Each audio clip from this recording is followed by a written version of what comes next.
AM radio, an op-ed column, and Fox News is not enough. I want a center-right nation to fight for its soul, and its soul is represented in the arts. Its soul is represented in a world in which media is everything. AM radio is the lowest form of communication. It's tinny, it's not robust, it's not Avatar. I want Avatar. I want the right to enter the world of media to the extent and invest in media the way that the left does. The fake media is trying to silence us, but we will not let them, because the people know the truth. The fake media tried to stop us from going to the White House, but I'm president and they're not. You're listening to the Curt Schilling Podcast, a Breitbart.com podcast. The podcast starts now. Here's Curt with today's headlines. Hey guys, welcome to another edition of the Curt Schilling Podcast, another week-ending edition of the Curt Schilling Podcast. We're going to kick off with sound bites, but got a great show lined up. Colonel Alan West will join us this morning. His new book, Hold Texas, Hold the Nation, Victory or Death. You can pre-order it. It's due out October 16th. Can't wait for that conversation. Talk about the fact that the left has gone full-blown identity politics with this midterm stuff. And then we're going to talk to Joel Pollak and discuss the true quote-unquote enemy of the people and what does that look like and actually sound like when you hear the president speak as opposed to what the left would have you believe. Anyway, let's kick off the morning with one of the biggest losers in the last 2 years in the media. The folks on the Morning Joe show, Mika Brzezinski and Joe Scarborough at MSNBC. Listen to this woman. Well, just listen. I don't need to even set it up. Regardless of recommendation, I was going to fire Comey, knowing there was no good time to do it. And in fact, when I decided to just do it, I said to myself, I said, you know, this Russia thing with Trump and Russia is a made-up story. That was President Trump more than a year ago in that headline-grabbing interview with NBC's Lester Holt, admitting that he fired former FBI Director James Comey because of, quote, this Russia thing. Now the president is claiming out of the blue on Twitter this morning that the tape was, quote, fudged. He's been tweeting all morning, by the way, too hard to keep up with them, and most of them are too stupid to keep up with, including this one, but this one's important. Importantly stupid, Jeffrey Goldberg, because not only is he attacking NBC's chairman, Andy Lack, our boss, with stupid rumors, but also he's going after the truth. Attacking NBC News, saying that Lester Holt got caught fudging the interview. He's trying to shape the truth around the reality that he wants people to believe. And yes, I get it. This is a leading question, but how dangerous is this? Mika Brzezinski just told you that President Trump is trying to, and I'm going to quote her, shape the truth. If there are three words that would define the media over the last 20 months, they would be that. The media has tried to shape the truth as hard as it can, no matter what he says. And you're going to hear this later in the show today. Remember these words. Quote, these three words. In other words. In other words. You'll hear those words used by the left after a presidential comment or quote. In other words. The president absolutely did not say he fired him because of the Russia investigation. He never said that. He said that that was absolutely a factor, and it should have been, given the incompetence and the negligence with what it was. If Hillary Clinton had won, James Comey would have been fired the day of the inauguration, and no one would have said a word. The left, they like James Comey this month. I'm not sure how that's working. But anyway, this woman she's as qualified to do the news as I am to run a marathon. Anyway, we'll move on. There was an interview on YouTube Monday, and I want you to listen to Rachel Maddow, who has no business being anywhere near Ann Coulter when it comes to a debate of minds or IQ. These two went at it, and these next two sound bites, we're going to just run them back to back. You're going to hear Rachel Maddow whining about Ann Coulter and basically trying to call Ann Coulter something she isn't, which is a comedian. She's actually a journalist in every possible way. And then you're going to hear Ann defend herself. Listen up. I think Brian Fisher is an art project. Islam wants to completely silence and neutralize Christians everywhere in the world. That's exactly what the homosexual agenda. wants to do. Remember how people used to think that about Ann Coulter? And then, because Ann Coulter was this very hard right pundit who would say very outrageous things. That is what Christians consider themselves, perfected Jews. We believe the Old Testament. Jews need to be perfected. Those are words. No, I'm saying that's what a Christian is. And there was this sort of feeling that maybe Ann Coulter is so extreme, she's testing us. Right? This is obviously designed to have an effect, but this is designed to elucidate a response that says something about America. Oh, it's art, okay.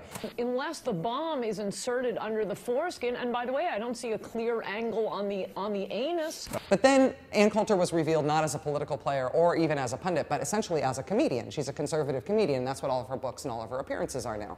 Right? Okay, that's a form of performance art. I think the same thing about Brian Fisher. Grizzly bears do not observe boundaries. You can't put a no trespassing sign up in front of a grizzly bear and expect him to read it and understand it and obey it. They're going to go where people are because people are food. It's one thing for Brian Fisher to be talking about the homosexual agenda. It's another thing for him to be talking about, wanting to put up the 10 Commandments somewhere. One of those things.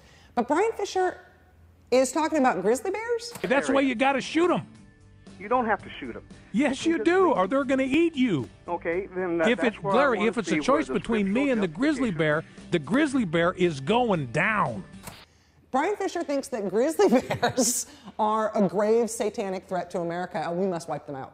We've got to go kill those bears, because those bears are... I don't know if they're actually from hell, or if it's just that they kill Americans, and so bears have to be stopped. But that's comedy. That's not politics, and that's definitely not religion. And so I sort of think that Brian Fisher might be revealed one day as a hilarious, gay drag poet. Her level of stupidity is just, well, it's off the charts. And then I want you to listen to Ann Coulter talk about Rachel Maddow. And notice the stark difference in their conversations. Listen up. I was talking about, I'd send out a tweet, it drives me obviously 100% about MSNBC, because it drives me crazy that they never have a half-articulate conservative on, and then, which is, okay, you're living in your little insular world and end up saying crazy things, but then particularly Rachel Maddow and Ed Schultz are always acting like these big Republican slayers, and no Republican will argue with me. So I was up at 3 a.m. one night last week, and I see this thing from Ed Schultz saying, Republicans are afraid to debate me. And so I tweeted back, then put me on your show, you lying... I don't think, even though there's nothing wrong with the word I used, I know you're going to bleep me, so I won't say it, but it's a synonym for pansy. And I was commenting on it, and I said, look, I don't care if they put me on. Right. There are lots of smart conservatives, but they will not put on a conservative who can put two sentences. But how did you get involved? How did it go from MSNBC, which is what you were talking about, to Fox and Friends doesn't put any on? Apparently, it's not that exciting a headline to say Ann Coulter attacks MSNBC, so they just flipped it to attacks herself. You know what else would make a fantastic headline? Ann Coulter kills family of 5. We should try that next time. Look at it. Compare it to Fox. And I don't work for Fox, as I said last time. I started the only TV network I ever worked for, in fact, was MSNBC. Look at the Fox liberals. Geraldine Ferraro, rest in peace. She was the Democrats' vice presidential nominee. Do not tell me she's not a serious Democrat. Bob Beckel, I think he's a pain in the neck. But you have to say he ran Mondale's campaign for president. He's on every day. Susan Estrich ran Dukakis's campaign. Juan Williams. These are not stupid liberals. MSNBC, it's, get me Todd Harris, get me Meghan McCain. It would be like Fox putting on Joe Biden's daughter to give the other side. And Alan Combs does a great job, too. Okay. Yeah. No, I only listed a few of them there, but they're not insubstantial liberals. It's a real fight on Fox. You could almost make an argument that one sounds like she went to grade school and never got out of it, and the other went to college and got a lot out of it. So anyway, I don't even want to say it, but I will. If half of the stuff coming out of their mouths had come out of the mouths of anyone during the Obama administration, the entire breadth and width of mainstream media would have been shut down because of the Holy One's apparent place in the liberal left standing. Then on MSNBC's Deadline, which is probably an appropriate name for the show, Katie Tour, who apparently is some vocabulary Svengali, quipped and talked about President Trump in his limited vocabulary. Listen up. According to new reporting by Politico, quote, if Sessions' recusal was his original sin, Trump has come to resent him for other reasons, griping to aides and lawmakers that the attorney general doesn't have the Ivy League pedigree the president prefers, that he can't stand his Southern accent, and that Sessions isn't a capable defender of the president on television, in part because he talks like he has marbles in his mouth, the president has told aides. The piece also details how Trump is now venting his anger to every Republican senator who will listen. Joining the table, Charlie, editor for the Weekly Standard, host of the Daily Standard podcast, and an MSNBC contributor. Charlie, I find this so interesting, not least or mostly because Sessions was such a vehement supporter of Donald Trump during the campaign. He came out, he put that Make America Great Again hat on in Mobile, Alabama in 2015. And in 2015, before most lawmakers would go anywhere near him, certainly before any senators would go near him, he didn't endorse him in that moment, but he did so pretty soon after that. And he was on the campaign plane, Donald Trump's plane, day in and day out. He was always close to the president. And for him to be so thoroughly thrown under the bus by Donald Trump, I guess it shouldn't be surprising. But well, no, and as a member of the cabinet, he's probably the Trumpiest there in terms of immigration, pushing the agenda, getting a lot of things done, if in fact this is about policy and it's about ideology. I also think it's really extraordinary, though, these reports that Donald Trump is mocking him for his academic pedigree and for his accent. Now, imagine for a moment that Barack Obama was mocking somebody because they didn't go to Harvard or Yale, mocking somebody because they had a Southern accent.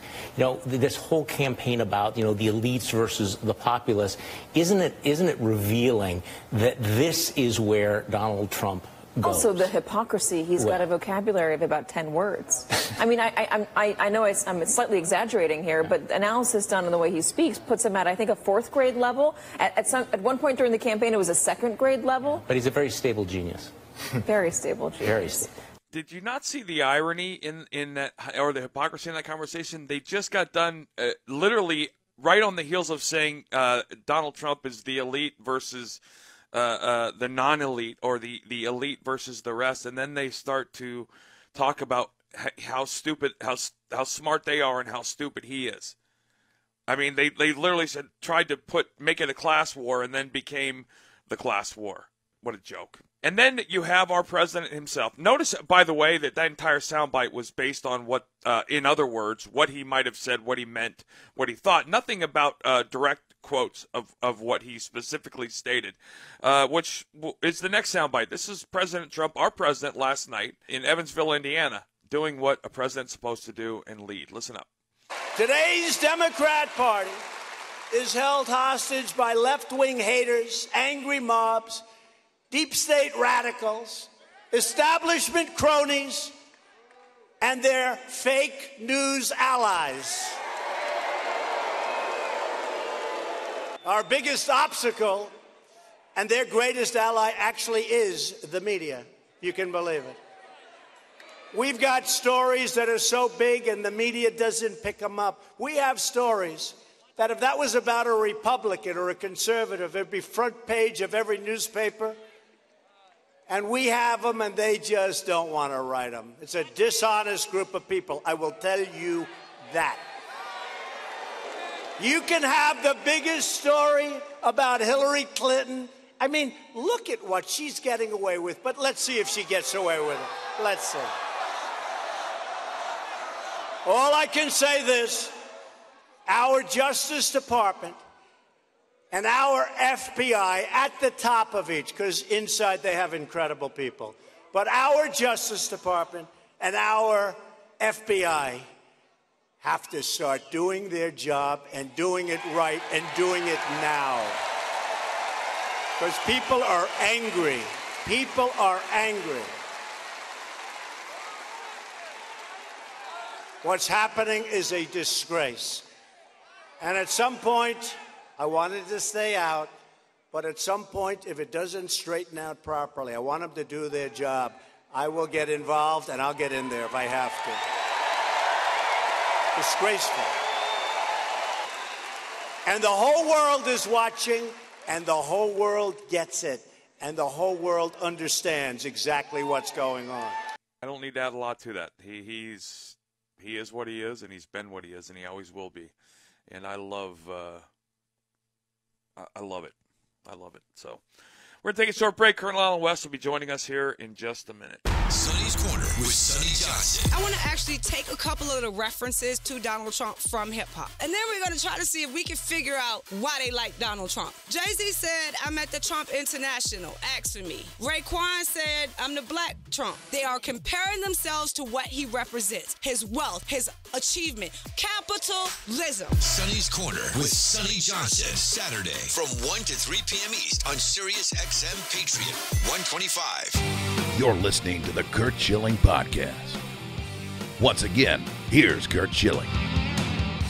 Joining me now is a gentleman that I've been honored to, and I'm honored to call a friend, a man who has served this nation and, like many, didn't stop serving when the uniform came off. He is retired Colonel Alan West. Good morning, sir. How are you?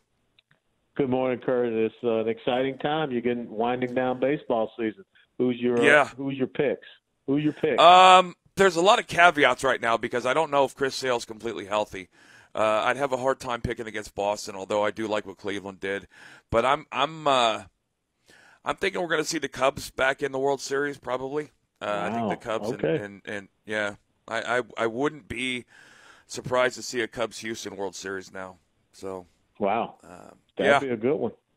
It'd be a good one. Yeah, and both of those clubs are kind of a new age. The game, it's funny how sports mirrors society in the sense that the trends and they tend to follow the leader a lot of times. You know, you had Moneyball for a decade after that book came out, and you see every year there's a new style of winning, and teams try to emulate, and it's amazing to me. I always like to be and watch the people that start the trend, as opposed to the people that follow it, because they're usually forward thinkers. And we're watching that same thing happen here politically in this country. So many different things happening. You have a new book coming out. It's called Hold Texas, Hold the Nation, Victory or Death. It comes out October 16th. I wonder if you could tell people about it a little bit. Yeah, absolutely. You know, when you look at what is happening in Texas, a lot of folks think that this is that great, bastion of conservatism, strong red state. But we have some challenges going on here in Texas because with the economic growth and a lot of corporations that are moving here, many of them coming from California, we see an influx of a political ideology that is the antithesis of the economic growth and the policies and the principles and the values that Texas is known for. So when you look at Dallas, Houston, San Antonio, Austin, El Paso, Corpus Christi, all of the major urban populated centers here in Texas are run by Democrats except for one, and that's Fort Worth. And you're seeing that shift as you talk about earlier when you look at baseball and trends and things of this nature. And if we don't hold Texas, we don't hold the nation, because Texas is the second most populated state in the union. It has 38 electoral votes. And so you think about it, I mean, how many electoral votes are needed to win a presidential election? If you can win California, you can win Texas, and then you throw in a New York, then the left will just seal national electoral victories. And so I think it's very important that we go back and remember the sacrifices of the man at the Alamo, the letter that Travis wrote, and he talked about victory or death. Because there's a stand, an Alamo-type stand today that needs to be made here in Texas to make sure that we preserve this union. And very, very apropos when you look back on it and you consider the Alamo. I want to talk about how they're doing it. One of the we talk about trends and people following trends, and Alexandria Ocasio-Cortez was kind of the first real trend in the sense that.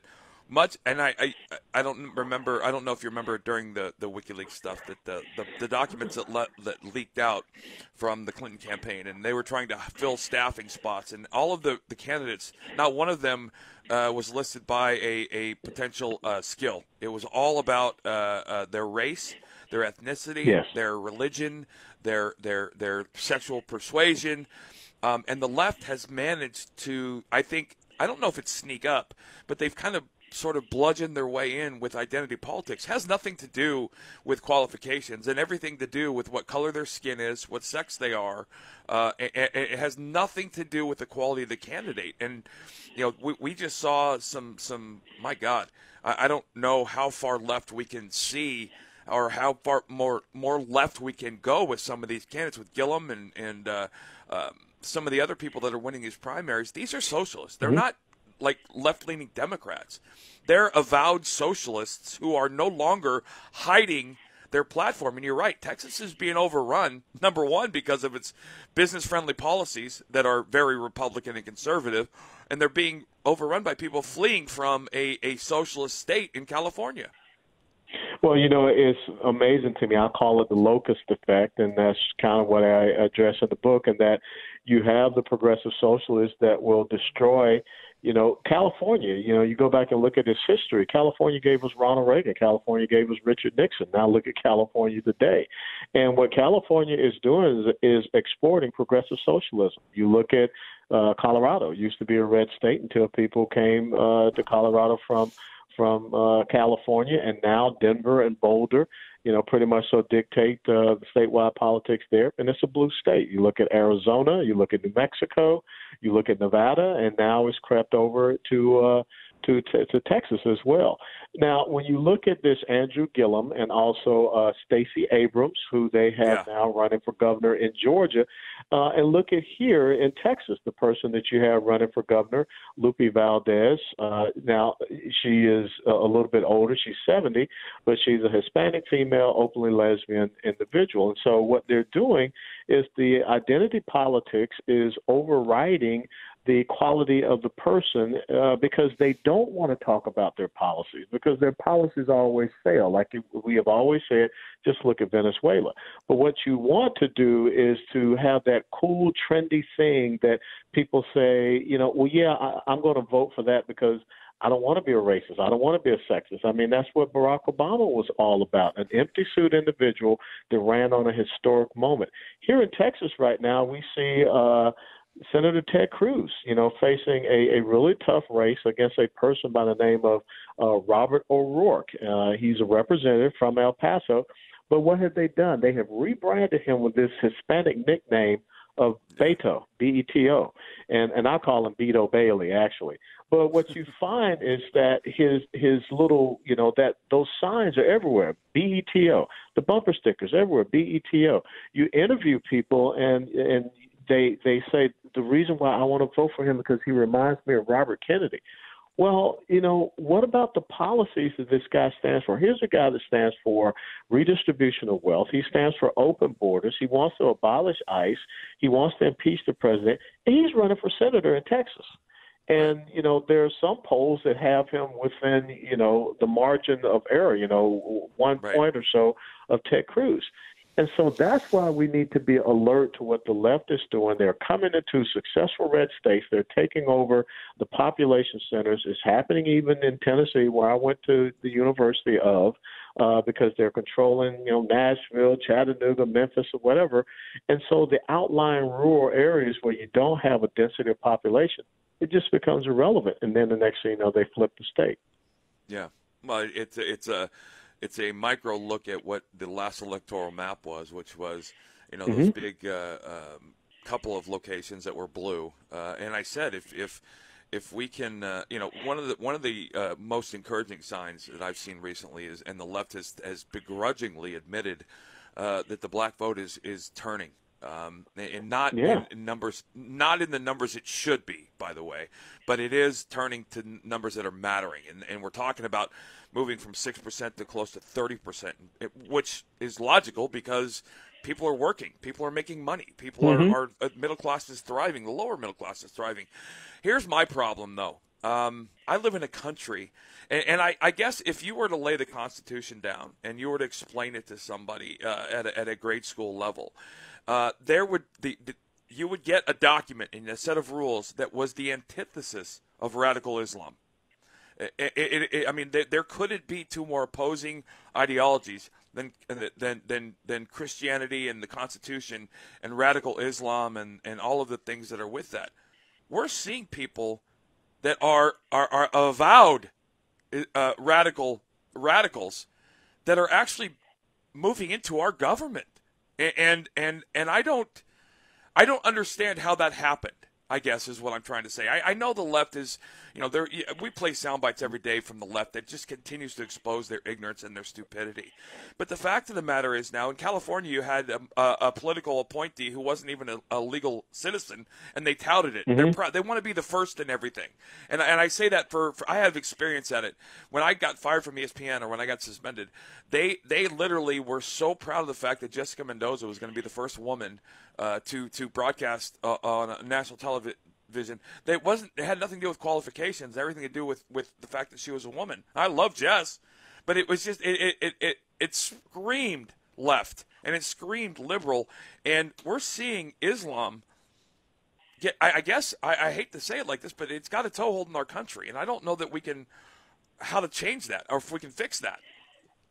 Well, you look at what just happened out there in New Mexico, where the individuals that were running that compound, 3 of them have been, they've all been released on a technicality. Here were people that had the body of a dead 3-year-old buried there, and they were training to enact, school shootings. I mean, we shouldn't be making, it's a technicality, but when the facts are so heavily and overweigh on the issue, why would we, set individuals like that free? But really, what you're getting back to is... Let me ask you something. I'm sorry. Yeah. I don't mean to interrupt, but I want to ask you something legally. Mm-hmm. I know you're I am of the opinion that anybody associated with an act of terror, anybody planning an act of terror, should immediately forfeit their constitutional rights if they have them and become enemy combatants, and they should be held to a military tribunal. They should not be going through our normal legal system, because these are at the very core, they're the definition of enemies of the state. Well, if they are American citizens on American soil, then we have to abide by the rule of law, and they do have those constitutional rights. Now, if you were like John Walker Lind or Anwar al-Awlaki, who are, quote-unquote, American citizens, but you're on the battlefield taking up arms against the United States of America in Yemen or in Afghanistan, is where John Walker Lind was found, then you do surrender those constitutional rights. Now, if you are a non-American citizen that is participating in terrorist activities or planning a terrorist attack against the United States on American soil, then I think you do need to be dealt with, as you say. You don't have those constitutional rights. You need to be seen as an enemy combatant. And that was actually, a precedent was actually established by that when we caught Nazi German saboteurs in New York.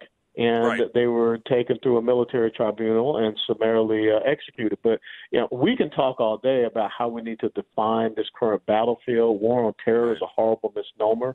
But getting back to, how has the left been successful? Curt, we don't teach civics.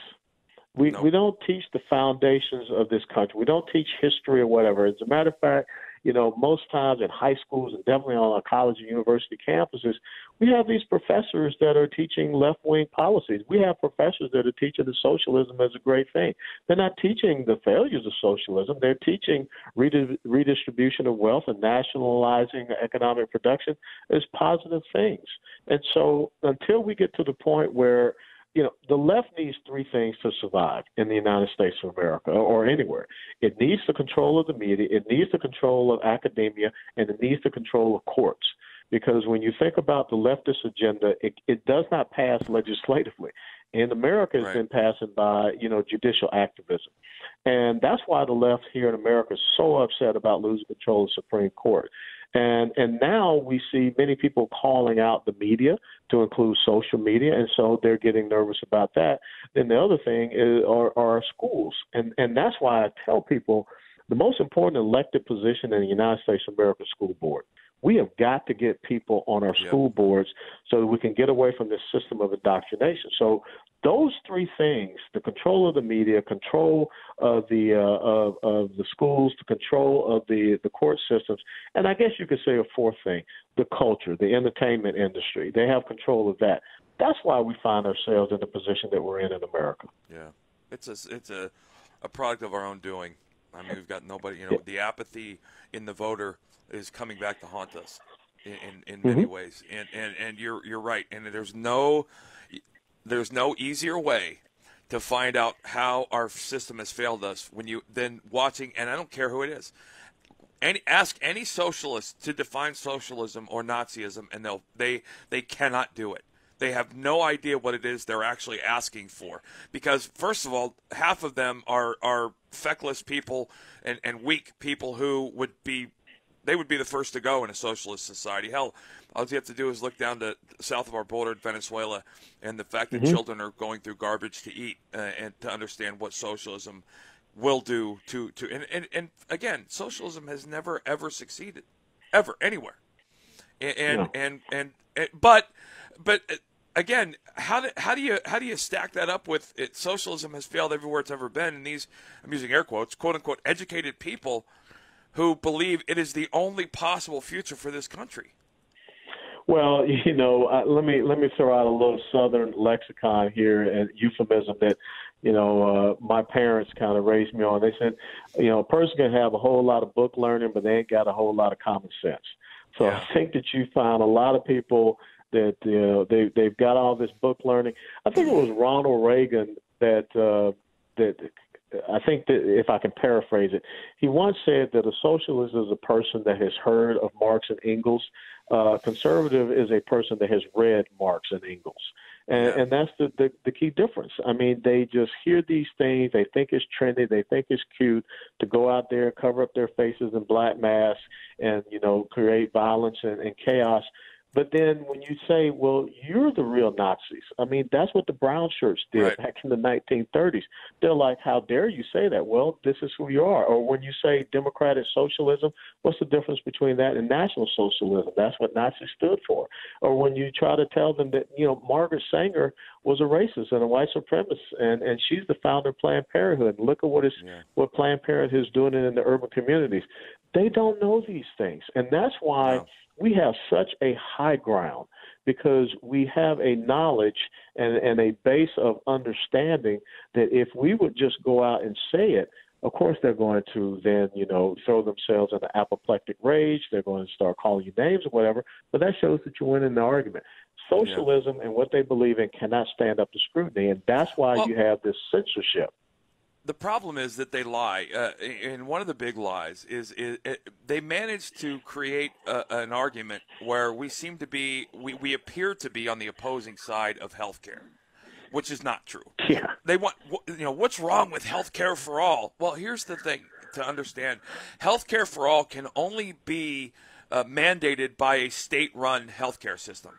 Because healthcare for all means you have to force men and women who are doctors to provide healthcare for people that can't afford healthcare, or for people it is basically it is. It's a state-run system, and it is not economically viable. You can't have a healthcare for all system in a capitalist society. But the fact of the matter is, there's a difference between healthcare and health insurance. Everybody in this country, you can't legally deny healthcare to someone that is coming into an emergency room.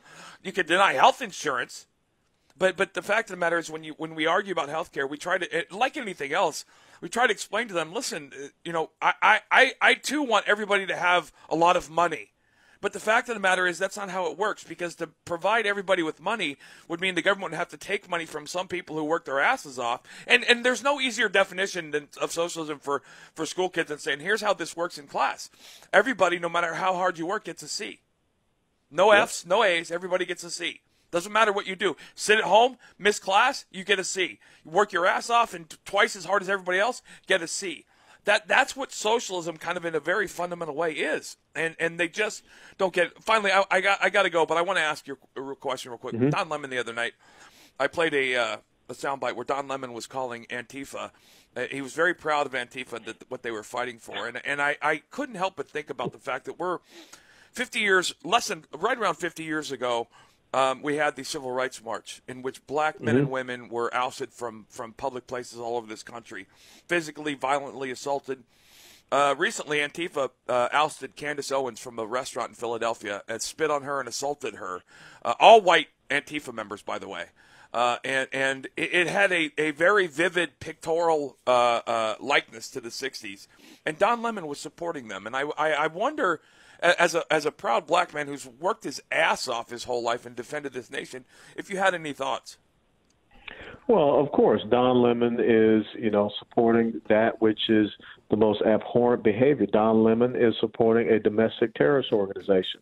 That's what Antifa is. Anyone that goes out and masks their face and enacts violence and tries to use coercion, intimidation, threats, and violence against people because of political opposition, that's not who we are. That's not part of our better angels, as Abraham Lincoln would say. And the fact that you have the left that wants to embrace that tells me all that I need to know.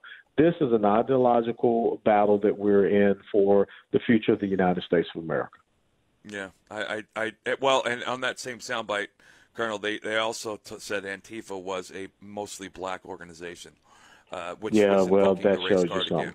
Right, because Yeah. I, honest to God, I have not seen a picture with a member of Antifa. Every mugshot I've ever seen is a college-aged white kid, and I don't understand. But that's the play the race card. Colonel, listen, always a pleasure. Never get enough time. God bless you. Hold Texas, hold the nation. Victory or Death is the book. It comes out October 16th. Colonel Allen West, as always, thank you.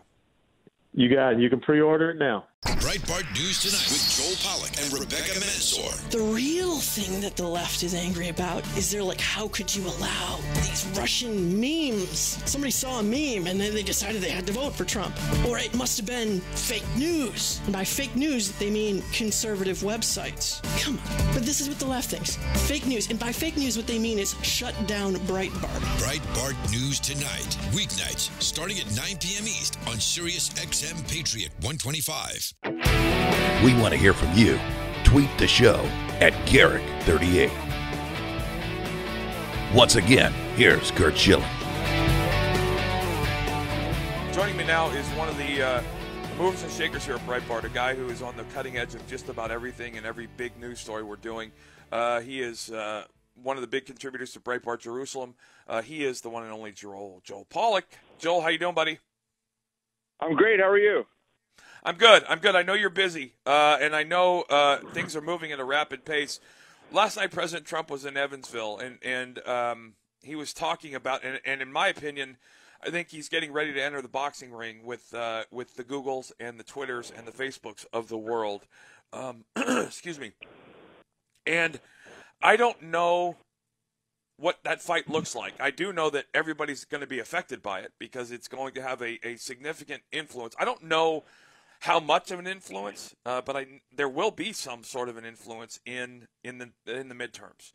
And I'm wondering, I want to see the midterms play out the way they're going because I fully believe Newt Gingrich are going to pick up seats and all the things that go with that. But I'm wondering if you have any thoughts about, first of all right, let me do it this way. You're the president. You know what you know about big tech.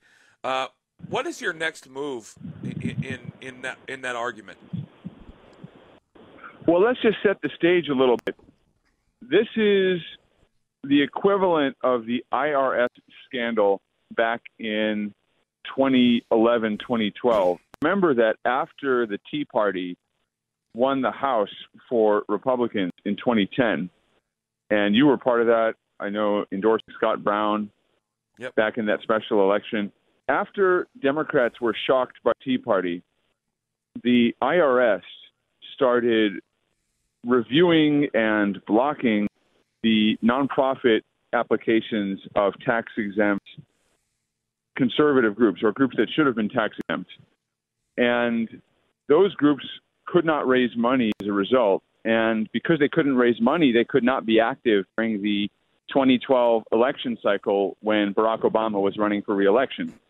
So there have been some commentators who think that Obama's re-election almost deserves an asterisk because he basically took the opposing team off the field through this IRS action. Now, Democrats will tell you that they never managed to trace it back to the White House. This is a conservative conspiracy theory. But the Democrats certainly knew what they were doing. Dick Durbin and other leading Democrats in the Senate basically ordered the IRS to do this within the limits of their power to do so. And this is the same. The Democrats and the media have decided that conservative media and the online conservative presence were a very big part of Donald Trump's surprise victory in 2016. So they're trying to take those players off the field by shutting down Facebook accounts, by kicking people off Twitter, shadow banning, constructing Google searches in ways that make it harder to find Republicans or harder to find positive information about Republicans. Now, some of this has been dismissed as a conspiracy theory, and the tech companies deny that they're doing this. But what's really interesting to me is that there are so many examples on the conservative side of people being banned, having these things happen to them, and very few on the left. I won't say none, but very, very few. And I don't know of any. That mirrors the IRS scandal, right? When there were hundreds of conservative groups that were being held up and denied, and maybe about a dozen liberal groups. And the liberal groups eventually got their certification as nonprofit tax-exempt organizations, and the conservative ones didn't.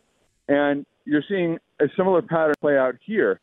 The tech companies say, well, no, there's no explicit policy to get rid of these conservatives and kick people off. But there doesn't need to be, because the employees of these tech firms, many of them are liberal or on the left. Many are participating in the quote-unquote resistance against Donald Trump. Remember, a lot of them are headquartered in Silicon Valley, which is in California, and the Bay Area is probably the most liberal part of the entire country. And conservatives really dare not speak out at many companies. So the dominant culture is on the left. These kids did not go into tech just to make money. Many of them believe they want to use their talent to change the world, to improve the world. Their idea of improving the world is not giving Alex Jones a platform, So they're trying to do this, and they don't need direct instructions. And often we're told that it was some low-level employee who made a mistake. I had one of my articles shut down on Facebook, and it was actually shut down by a fact check from the AP, even though there was nothing factually wrong about my article. And the AP actually apologized to me, and they said it was an employee who made a mistake. Well, yeah, they made a mistake, but in the meantime, they shut down traffic to my article. And I don't think the traffic ever picked up again, because once you do that, people start going elsewhere for information. So that's the method here. They're trying to take the conservative grassroots online team, which isn't just companies like Breitbart. It's also ordinary people just sharing news articles on Facebook and Twitter. They're trying to take conservatives off the field so that they can dominate and they can reach their supporters more easily in the run-up to the November midterm elections. That's what's happening here. And that's why Trump is suddenly kicking into high gear, because he realizes that he's going into battle without as many weapons as he had last time, partly because of all the shadow banning and the policing of so-called fake news, even as the networks pump out fake news on a daily basis. Something happens to them. Well, it's when you look at what he did. One of the things he did, his online presence in the primary was stratospheric, and it was one of the reasons why he did win. And when you look at his social media plan for the midterms and the upcomings, you can understand how the left has been alerted to and is aware of what the online presence was. And you really segued into my next point. The president has repeatedly called many in the media and fake news the enemy of the people. I don't think I'm not sure I've ever heard him say the media is the enemy of the people. I don't think he's ever said that. What I think he's doing is calling out people. And I would argue that the term is factually correct when the media is misreporting or lying or omitting truth. That is against public interest. And look no further than the picture of 4 CNN anchors, females, holding their hands up in a hands up, don't shoot posture, which was proven to be a complete lie. Not one witness corroborated that story under oath. But Officer Darren Wilson's life was destroyed for killing a felon in the act of a felony. That fake news. That is detrimental. That is, you and I are not served in any way by that being made the news story instead of the truth.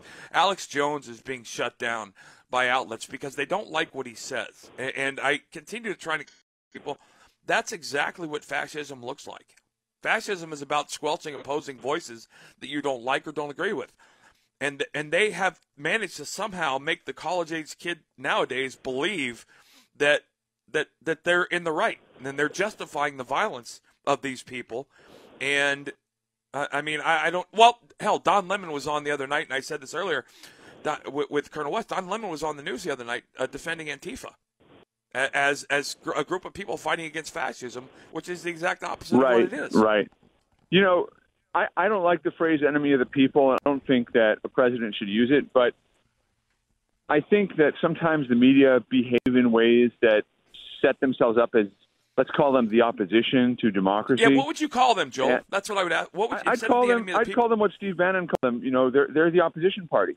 Occasionally they do things that are really bad for the country. I mean, I would say that the New York Times publishing an article several days ago about how all of the CIA's contacts in the Kremlin have gone quiet.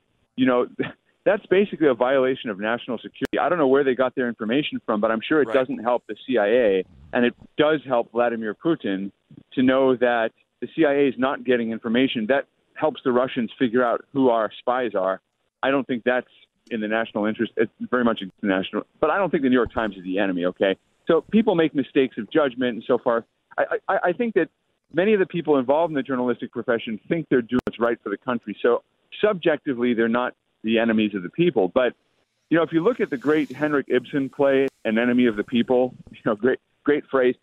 Since that phrase has come back into our discourse, that play has attracted a little more interest. And the central character in the play is a guy who discovers that the town's water is polluted, and he tries to warn the town, but the town doesn't want to listen to him because he's threatening one of their major industries. So he decides that he's not just an enemy of the people, but he's the only one in the right, and that the majority is always wrong. And that's how the media have dug themselves in. They've gone from providing facts and information they think relevant to the public debate to being angry that the facts that they provide don't change the public debate. And what we're seeing is that they don't just want to report the news, they also want to govern the country. And that's the point at which they become opponents, or president's term, I guess, enemies. But when they're trying to undermine democracy and they're trying to say, if you don't listen to us, we're going to punish you, we're going to change the way politics works, we're not going to let politics happen and report on it, we're going to take out people we don't like, we're going to try to help the opposition party win, all the things that the media, I shouldn't say all the media, but some in the media are, that's what we're seeing. And I think you're correct. The president has never said the media as an institution or as a whole is the enemy of the people. He's talked about fake news or much of the media, people misreporting things, CNN, a couple other places.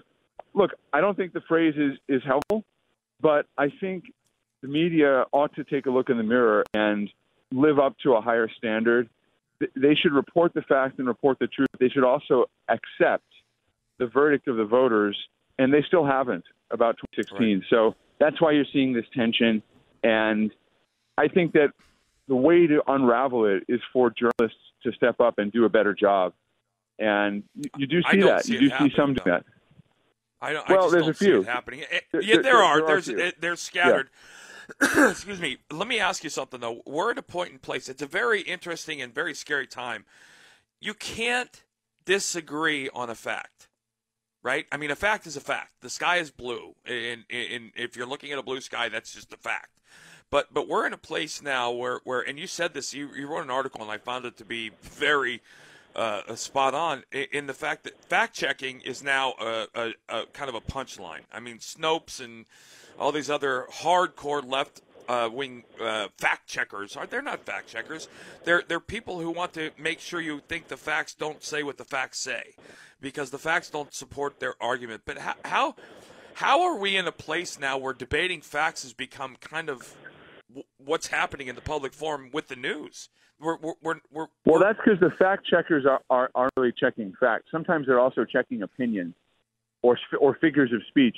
So the president, for example, earlier this week was talking about the hurricane in Puerto Rico last year, and he said that before the hurricane, the power plant was dead, or because of the hurricane, whatever he said. He used the term dead to describe the power plant.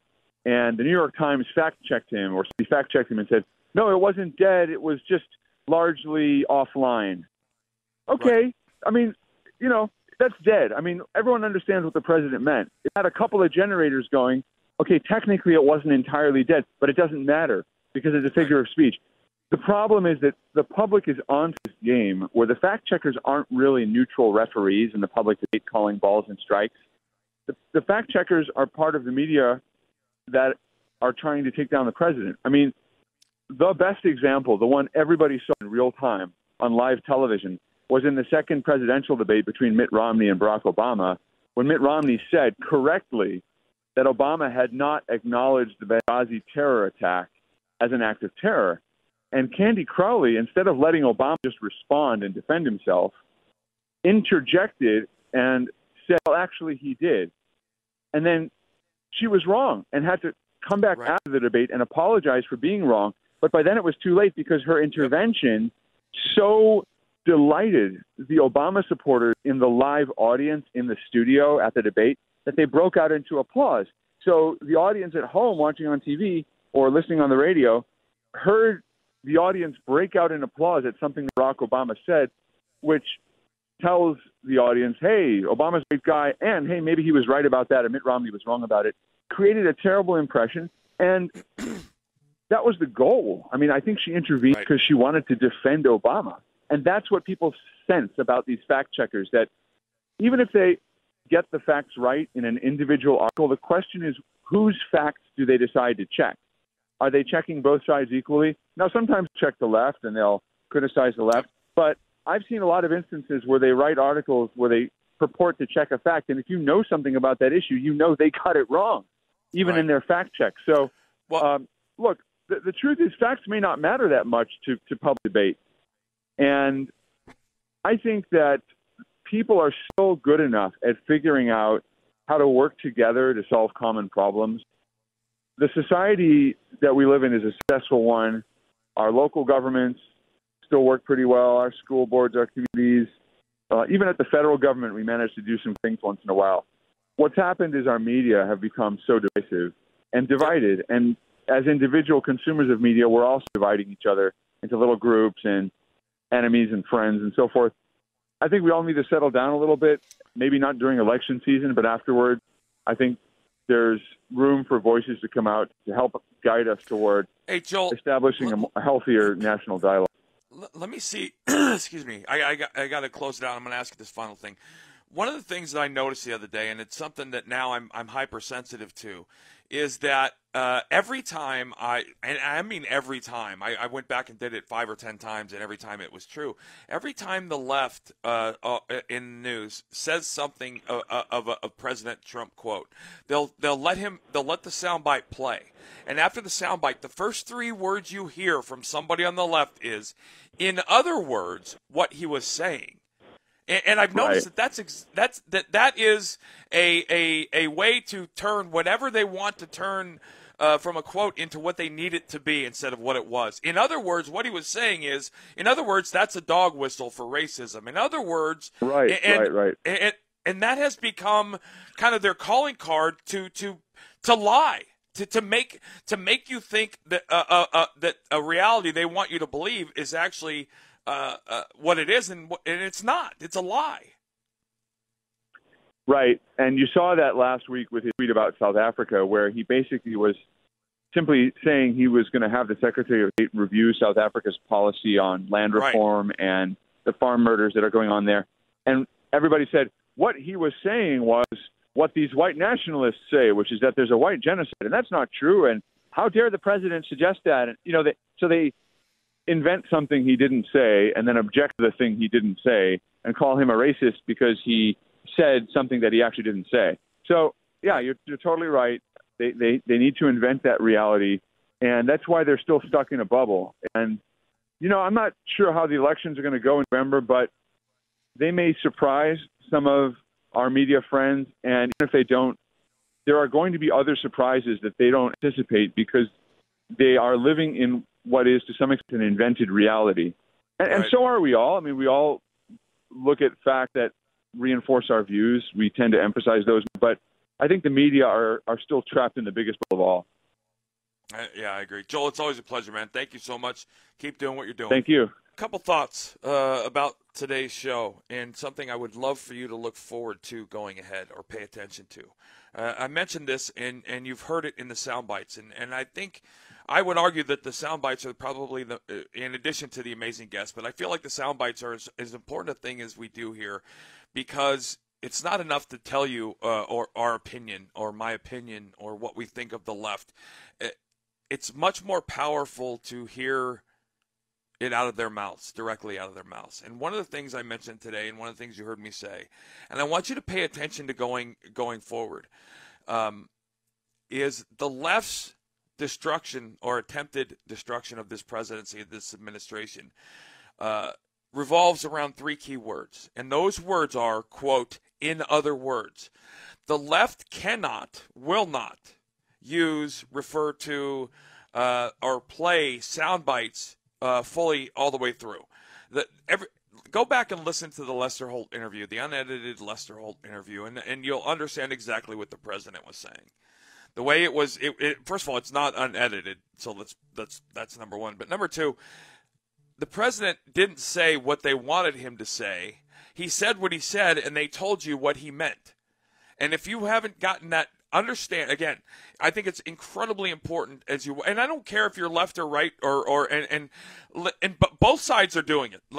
Make no mistake about it. But this has become a news group, a conglomerate that uses the term in other words. He didn't say it, but in other words, what he meant was, in other words, that's a dog whistle for racism. In other words, he's condescending and demeaning black people. In other words, he doesn't like the people of Puerto Rico. He never said the things they want him to have said, the things that their arguments would be valid if he'd actually uttered them. He said nothing, in many cases, he says nothing similar or remotely close to what they're telling you he meant in other words. Look no further than the Helsinki post-mortem. In other words, what he meant was, and yet, listen, this guy, I am an expert in misspeaking. I talk enough that I'm going to be, and I've said this before, I've been misquoted. I've been misquoted maybe 5 times. I don't even know if it's that many in my entire career. I've been misinterpreted 1 million times. Because when someone tries to tell you what I meant, 9 times out of 10, they have no clue. And that's exactly what the left is doing to this president and this administration. They are literally shaping the truth. That the very thing you heard them claim, you heard Mika Brzezinski whine about, is the very thing she's doing, which goes back to what I said and keep saying. The left is exactly who they tell you they hate. The left is everything they stand against and scream about is who they are. And look no further than those 3 words. And again, just listen to what I'm saying. And the next time you see a news report, I don't care what channel it is, you are going to hear something along the lines of, in other words, what they meant was, because what they've said isn't what the media wants you to hear. It's the media shaping the truth by telling you, hey, in other words, what he meant was he's a racist. In other words, go back to Charlottesville. President Trump wasn't talking about the neo-Nazis. He was talking about the people marching there for their First Amendment rights and mentioning that there were good people on both sides. He, in no way, shape, or form said that the neo-Nazis were good people. But in other words, what he meant was. So anyway, just wanted you to take that, because I'm starting to notice in our sound bites that is becoming the operative. And as we get to the midterms, quick note too, by the way, Ted Cruz, there was his opponent was having a rally yesterday, and you heard Colonel West talk about Beto, which is the opponent's group of supporters. Somebody said something about the Second Amendment, come and take our guns, and somebody in the audience said, we will. We will. So, hey, guys, God bless. Have a great weekend. Have a safe weekend. Have a wonderful time. We'll catch up with you guys Monday. Take care. Thanks for tuning in, as always.